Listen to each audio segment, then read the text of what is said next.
రామారావు గారిని ఫస్ట్ నేను చూసింది పాండురంగమాత్యం షూటింగ్లో వెళ్ళినప్పుడు ఆయన డైరెక్ట్ చేస్తున్నారు, మేకప్లో లేరు, అటు తిరిగి కూర్చోన్నారు. ఆ బీసరోజ ఆమె ఉయ్యాల మీద కూర్చొని ఉంటే శివరావు గారు ఏదో డైలాగ్ చెప్తూ ఉంటే గోడకు పెట్టిన సున్నము ఏదో వేసిగా పెట్టిన డబ్బు తిరిగి రావని తెలియదు అన్న డైలాగ్ ఏదో ఆయన డైరెక్ట్ చేస్తున్నారు. ఈలోగా మా తమ్ముడు నెలలు బిడ్డవాడు, వాడు ఏదో సౌండ్ చేసాడు, ఏడవడం ఏదో చేసేసరికి రామారావు ఇలా వెనక్కి ఇలా తిరిగి చూసాడు. ఆయన ఇంకా నా కళ్ళలో అలా కనబడుతుంది, ఆయన వెనక్కి ఇలా తిరిగి చూసింది. ఫస్ట్ నేను ఆయన చూసింది అది. సినిమాలో హీరో ఇంట్రడక్షన్ ఎలాగా వెనక నుంచి ఇలా తిరిగి చూసినట్టు అట్లా తీస్తారు కదా, డైనమిక్గా ఉండాలి. కరెక్ట్గా రామారావు గారు అలాగే కనబడింది మొక్క నాకు ఇలా వెనక నుంచి తిరిగి.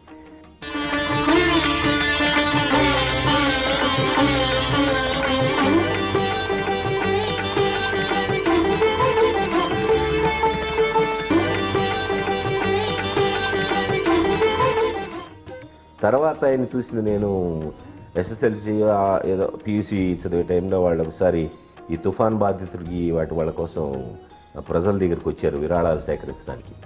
అప్పుడు తిరుపతిలో లారీ మీద ఆయన మిగతా ఆర్టిస్టులు అంతా ఉంటాం, ఆయన కాకి యూనిఫామ్ వేసుకొని చూస్తే అప్పుడు అనిపించింది నాకు ఈయన ఒక మంచి పోలీస్ ఆఫీసర్లా ఉన్నారు, ఆయన ఆఫీసర్ ది స్టైల్లో ఉన్నారు నాకు అనిపించింది. ఫస్ట్ ఆయన నేను కొంచెం పెరిగిన తర్వాత చూసింది. తర్వాత సినిమాల వేషాలు వేయాలని అది ఇది చేస్తే ఓసారి మెడ్రాస్ వచ్చాను నేను. అందరు రామారావు గారి ఇంటి దగ్గర జనం, నేను గేడి దగ్గర నిలబడ్డాను.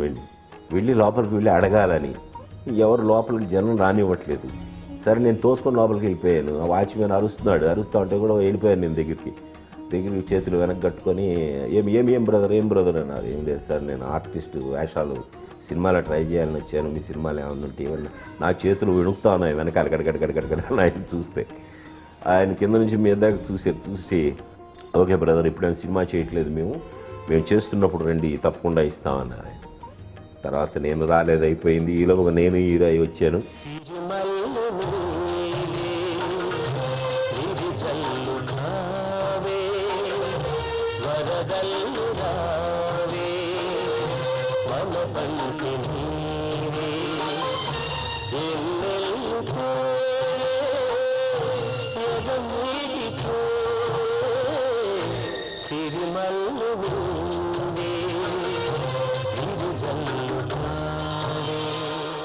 వచ్చిన తర్వాత మళ్ళీ ఆయన కాంబినేషన్లో నేను యాక్ట్ చేసిన సినిమా ఫస్ట్ లాయర్ విశ్వనాథ్లో ఆయన లాయర్గా ఉంటూ పేదరికంలో ఉన్నప్పుడు ఆయన చెల్లెలు నేను ప్రేమిస్తాను, కవితని. ఆ అమ్మాయికి కొంచెం కాలు సొట్ట అవిటితనంతో ఉంటుంది. ఆ అమ్మాయి నేను ప్రేమిస్తాను. ఇతను బాగా లా ప్రాక్టీస్ చేసి బాగా డబ్బు సంపాదించిన తర్వాత అప్పుడు మా ఇద్దరికి ఏదో సంబంధం ఉందని, ఎవడో వీడు డబ్బు నా అమ్మాయి కోసం అలా ఇస్తున్నాడని నా గురించి ఎంక్వైరీ చేసి నా దగ్గరికి వస్తారు. ఆయన వచ్చినప్పుడు ఆయన ఏదో సూటిపోటు మాట్లాడేసరికి నేను ఒక మాట అంటాను, ఇట్లాగా మీరు మానవత్వపు విలువల్ని ఖరీదైన సూట్లతో అంచనా వేసే మీ అహంకారాన్ని నేను ఒక క్షణం కూడా సహించలేను, దయచేసి వెళ్ళిపోండి ఇక్కడ నుంచి నేను అంటాను. అన్నప్పుడు ఆయన రియలైజ్ అయ్యి నీలాంటిడే బాబు కావాలి నా చెల్లెలికి అది అని ఆయన ఏదన్నా అంటే ఫస్ట్ చేసిన సీన్ మేమిద్దరం అది. నీ వారఫలాలు ఎదురు తిరిగాయి. ఇప్పుడు నీ జాతకం విశ్వనాథ్, నీ భవిష్యత్తు విశ్వనాథ్, నీ శక్తి ముక్తి విశ్వనాథ్. తర్వాత కరెక్ట్గా ఆయన్ని ఎలా స్టడీ చేయాలని, ఎలా కొంత ఆయన మనస్తత్వం ఏంటి, ఆయన ఏమిటి కొంచెం స్టడీ చేయాలని నా మనసులో ఉండేది. అది నాకు ఎప్పుడు కుదరలే. ఆ కోరిక ఎప్పుడు తీరిందంటే సామ్రాట్ అశోకులో నాకు వేషం వచ్చింది.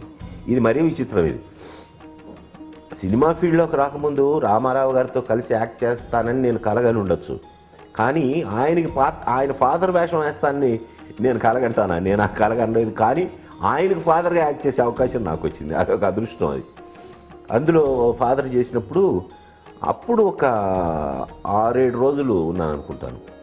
6-7 రోజులు ఇంకా ఆయన క్షుణ్ణంగా పరీక్షించి ఓ మాట అన్నా, ఏమండి మీరు పర్ఫెక్షన్ కోరుకుంటారు, పర్ఫెక్షన్ ఉంటే నెత్తిని పెట్టుకుంటారు, పర్ఫెక్షన్ లేకపోతే దుమ్ము దులుపుతారు, ఇది మీ క్యారెక్టర్ అంటే కరెక్ట్గా చెప్పారు బ్రదర్ అన్నారు ఆయన.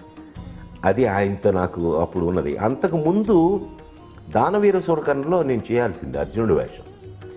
55 కాల్ షీట్లు అడిగారు నన్ను, అప్పుడు హీరో చేస్తున్నాను నేను. 55 కాల్ షీట్లో 50 కాల్ షీట్లు లాగాం అందరి దగ్గర. లాగితే ఒక 5 తగ్గేసరికి నేను ఆ విషయం ఫోన్లో చెప్పకుండా పర్సనల్గా చెబుతామని హైదరాబాద్ వచ్చాను. అప్పుడు చాణక్య శబ్దం షూటింగ్ జరుగుతుంది. ఏమి ఇట్లా వచ్చారంటే ఏం లేదు సార్, ఇట్లాగా 50 రోజులు కుదిరయ్యి ఒక 5 రోజులు తగ్గుతూ ఉంది అన్నారు. ఏం బ్రదర్ ఇట్లా తగ్గితే కుదరదే, మనకి అన్ని చాలా క్యాలిక్యులేటెడ్ డేట్స్ అవి, వెరీ సారీ అన్నారు.